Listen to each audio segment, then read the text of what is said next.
ఎందుకు పెడుతున్నావు టీవీయా?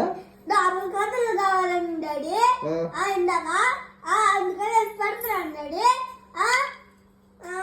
చాలు చెప్తాను డాడీ. ఎవరు మా టీవీ పెట్టిందా?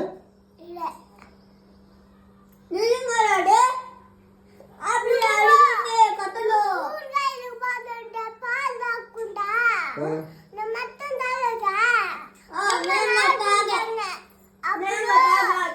టేబుల్ మీద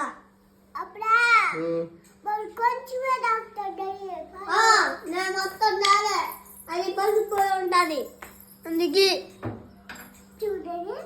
పాప తాగేసిందంట కదరా, నీకేమి గాడు? నేను పసిపోయి ఉంటుంది నేను తాగును. పాప తాగింది కదా. అప్పుడు కలవాడు నాకు లేదు. ఏం చేయాలి మా